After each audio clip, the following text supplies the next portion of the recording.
All right. There we go. This time we'll record before I start. All right. It looks like we are at 6 o'clock, Madam Chair. So if you want to go ahead and get us started, I think we can go. Sounds good. Good evening and welcome to the Monday, February 7th meeting of the Plan Commission. We will start with a roll call. Chair Lisa Hanson, present. Vice Chair Jacob Miller.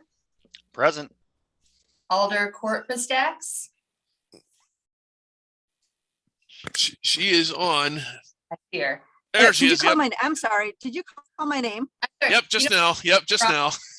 Sorry, I'm sitting out in a parking lot and it's lagging quite a bit. So I am here. Okay, excellent. Commissioner Sydney Bremer is excused. Commissioner Darius Daniels, I don't see on the call right now. Commissioner Ken Ravinsky. Present. All right, moving on to the approval of the agenda. Approval of the agenda for the February 7th, 2022 meeting of the Green Bay Plan Commission. So moved. Second. Motion by Vice Chair Miller, second by Alder Corpus-Dax. All those in favor? Aye. Any opposed? All right, and then moving on to the approval of the minutes. Approval of the minutes from the January 24th, 2022 meeting of the Green Bay Plan Commission. So moved. Motion by Alder Corpus-Dax and a second by Commissioner Ravinsky. All those in favor? Aye. Aye. Any opposed? And then moving on to regular business and starting with a public hearing. This public hearing early posted and public notification has been published in the Green Bay Press Gazette. The Plan Commission is interested in hearing public comments on the subject agenda items. We invite your comments and ask that after your name has been called, you state your address, whether you represent a group or association, whether you favor, oppose, or are only providing information in this matter, and your comments or concerns. We also ask that you can facts related to the proposal at hand and avoid repetitive testimony. You must be recognized by the Plan Commission in order to speak, and please address your comments. Comments will be limited to 3 minutes. And we will now open the public hearing on agenda item number 1, public hearing on a request to authorize a conditional use permit for a drive-through restaurant in a district at 1616 West Mason Street, submitted by John Leroy, Mao and Associates on behalf of Newfeld Enterprises 2 LLC, property owner. I'll do a brief overview. This is for 1616 West Mason Street. It is on the military side of that parcel. A CSM is submitted for this area here to become a new Caribou Coffee drive-through facility. This requires a conditional use permit in the C1 district, and that is all I've got for now. Okay, thank you so much, Steph. And we're looking then to hear from parties that are looking to speak in favor of this item.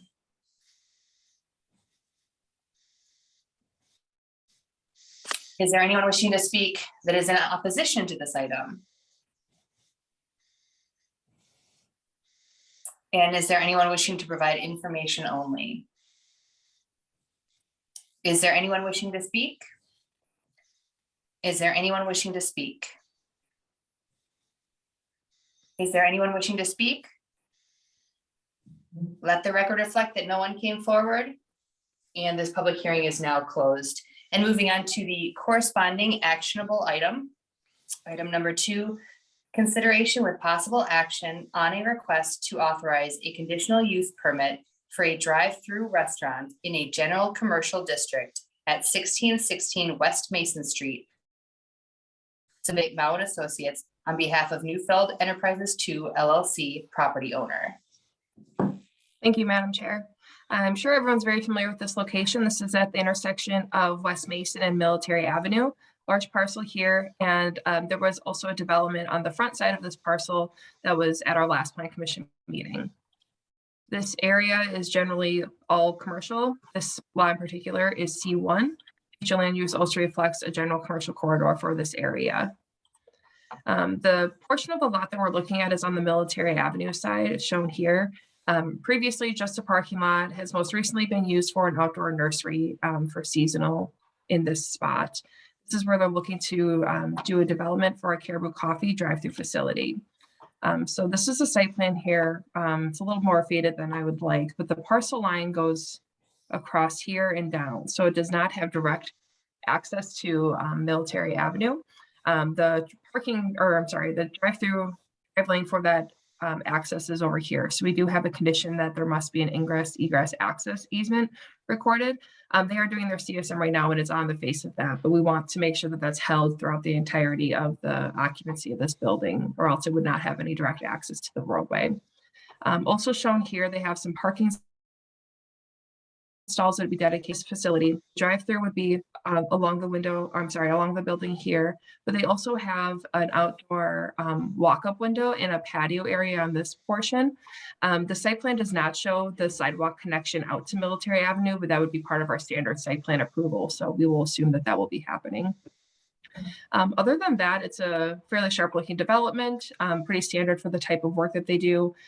We are not only supportive of this for the by the conditional use permit standards, but also because they are offering the walk-up window. We do think that's very important. This area is obviously getting a lot of traction. We've seen it probably 3 times already this year.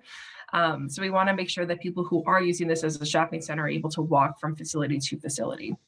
So we are recommending approval of this with the 2 listed requirements, one being that ingress egress requirement, and then all other municipal requirements as we usually state in conditional use permits.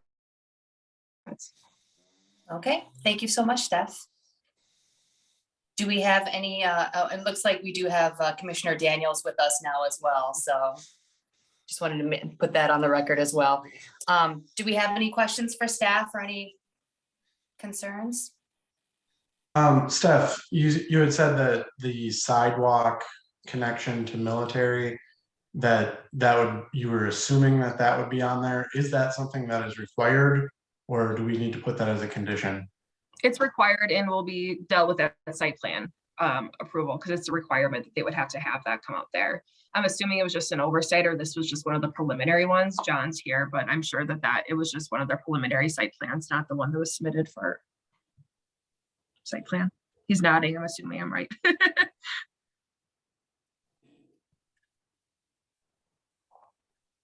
That sounds good. I would make a motion to approve. I'll second.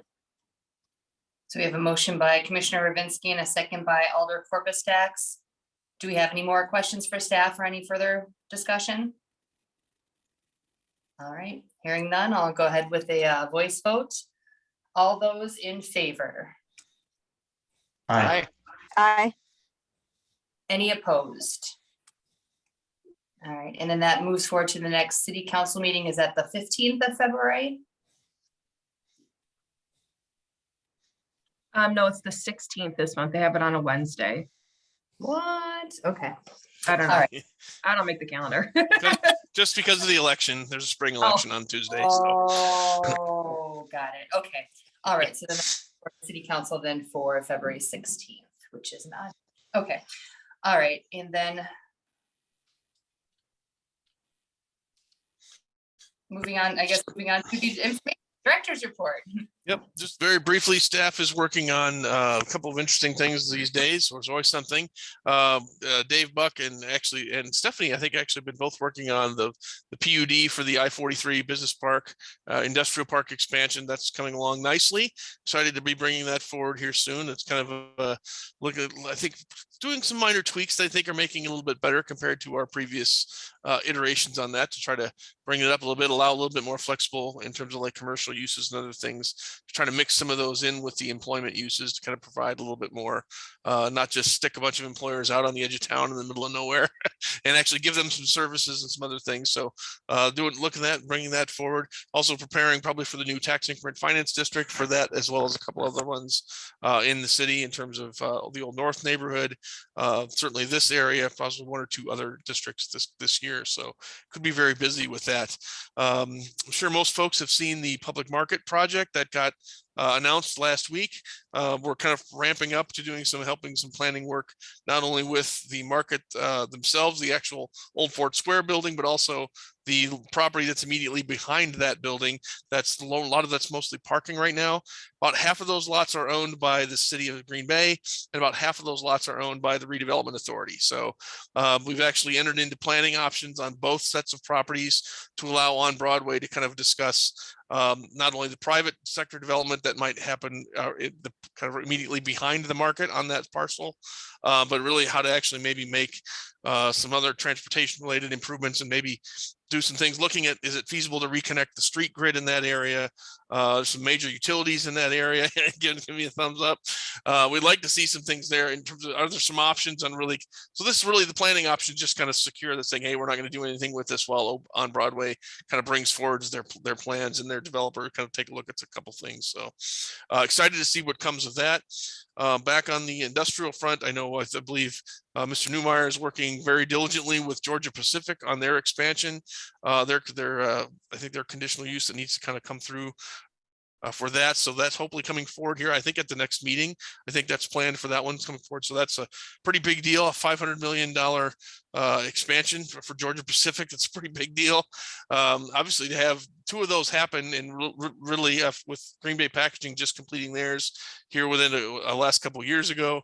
And now this one happening here, pretty impressive amount of private sector investment from two of our largest employers. So we're excited to be seeing that move forward.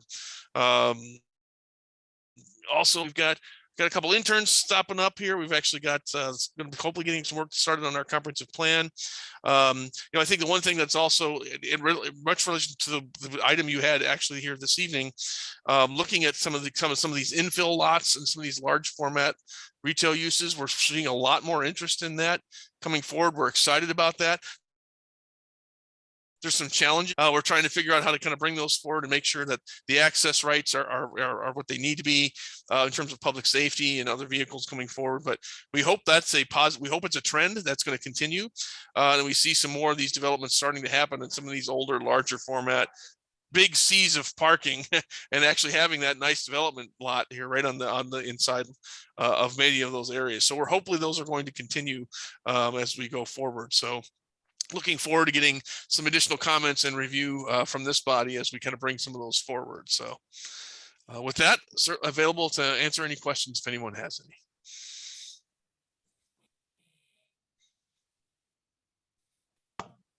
I just had one quick question, Neil, and this might sound strange, but very excited about the public market on Broadway.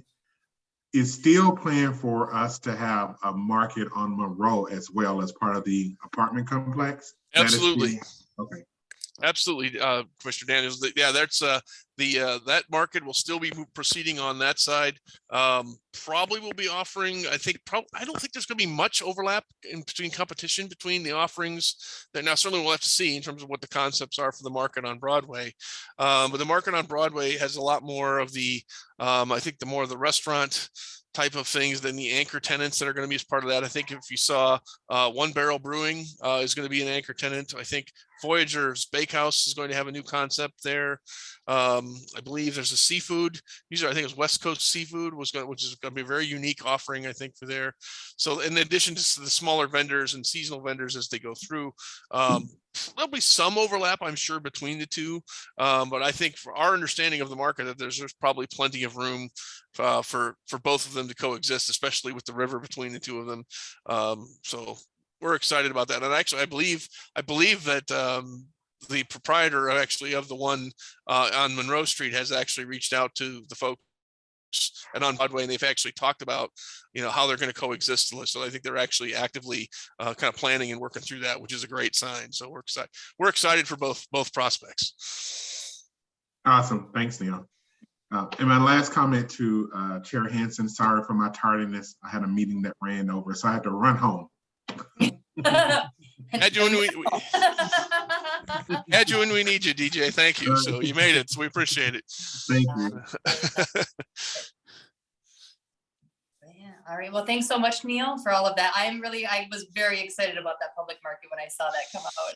all of us are probably very excited about it. Plus, it's like 3 blocks away from me, so I'm super excited.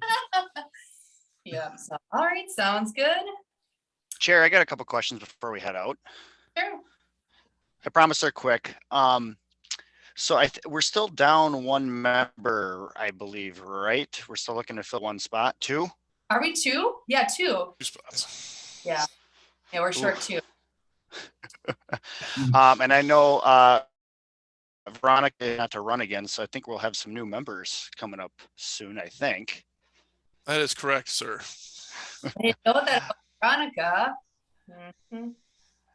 Sorry, I thought that was public knowledge. I hope I didn't. I'm swing sure it is that. public, because I didn't know.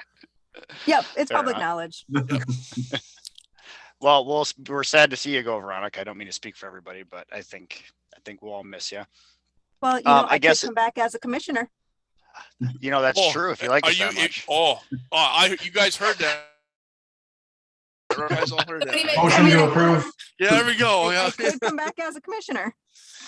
That's we what can Jerry did when he left city council. He came back and was a plan commissioner. That's right. Yep. That's right. make this related to highlighted, that then. underlined in the minutes. Absolutely. So. Related to all that, is there any updates on starting to meet in person? Are we going to still be going with the virtual concept for a while? And the only reason I bring it up is I know we have some comp plan stuff that we'll be doing. And that might, at least that for those type of discussions, if we are going to have some listening sessions, that might be better in person, just due to the amount of documentation with that. So that just wondering if that's changed at all. No, a great question, Commissioner Miller. And if it's an absolute hard and fast date for you, I would give it to you. We've been kind of operating even in terms of our department on the 6th floor in terms of trying to go. We wanted to go 2 weeks or 10 business days without a positive test. We just had one Friday. So we're kind of still trying to fight that a little bit. I would say optimistically, I would say would like to see us maybe try something in the springtime if numbers continue to drop and go down the way they are. I think if we can get in the council chambers and spread out enough and do some things safely, certainly would be interested in having that as an option. So I think that I would unofficially say shooting for maybe let's hopefully maybe April or May if the numbers are going the way that we hope they are, and try to make arrangements for that. Probably more of a hybrid model, similar to what council's doing right now. So still meeting in person, but still having the ability to interact virtually if there are folks who wish to do so. Would probably be our objective at that point. Got it. Thank you.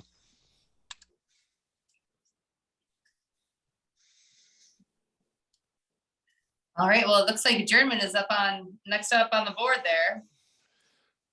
I'd make a motion, but I can't. Move to adjourn. Second. Motion by Commissioner Vice Chair Miller and a second by Commissioner Ravinsky. All those in favor. Aye. Aye. All right, guys, stay warm out there.